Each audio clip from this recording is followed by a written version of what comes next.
सबसे पहले बात करेंगे मुंबई के करीब चलती ट्रेन में शूटआउट की। पालघर में जयपुर मुंबई एक्सप्रेस ट्रेन में एक आरपीएफ कांस्टेबल ने अपने सीनियर एएसआई पर गोली चला दी। 12 राउंड फायरिंग में एएसआई और 3 अन्य यात्रियों की मौत हो गई। पुलिस ने चेतन नाम के कांस्टेबल को गिरफ्तार कर लिया है।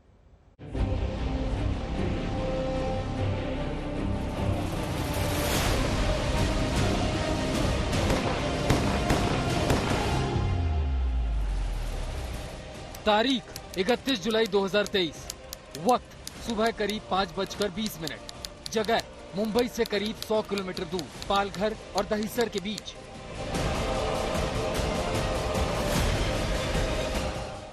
सोचकर भी रूह कांप जाती है कि सुबह सुबह जब लोग ट्रेन में नींद के आगोश में थे और अपनी मंजिल की तरफ बढ़ रहे थे, उसी समय जयपुर मुंबई सेंट्रल एक्सप्रेस के अंदर गोलीबारी होने लगी, जिसमें 4 लोगों की मौत हो जाती है।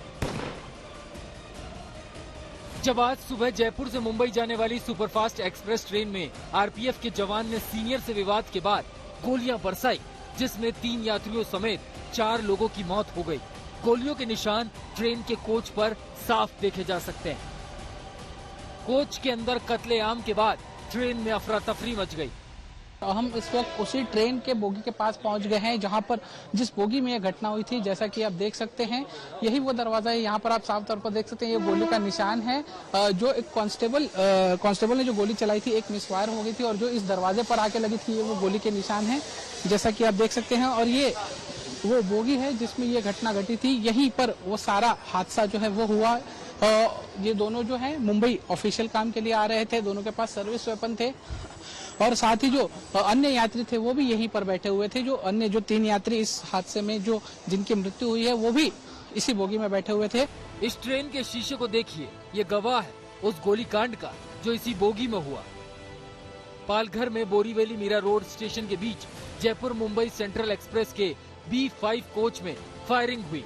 गोलीबारी में आरपीएफ के एक एएसआई और 3 यात्रियों समेत 4 लोगों की मौत हो गई। गोली चलाने वाला आरोपी आरपीएफ कांस्टेबल का नाम चेतन राम है। वो चेन खींचकर भागने की फिराक में था, लेकिन पुलिस ने उसे गिरफ्तार कर लिया। पॉलिसी का सब सामान है इसमें।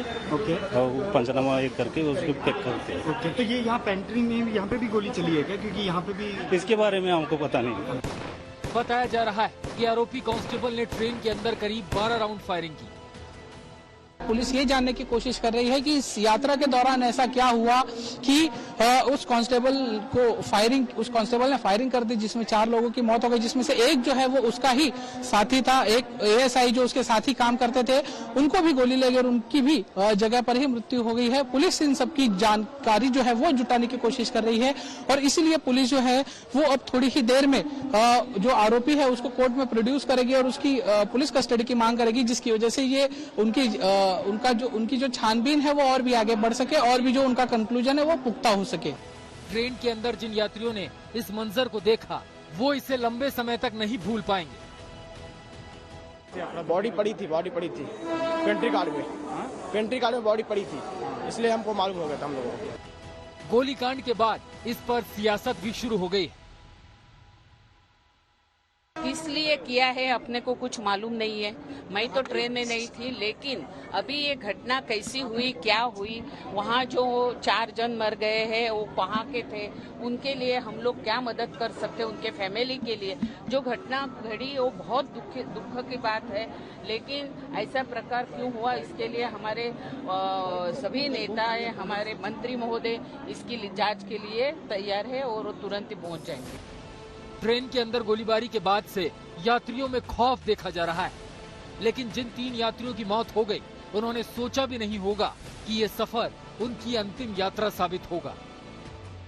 सौरभ बख्तानिया के साथ दीपेश त्रिपाठी, मुंबई आज तक।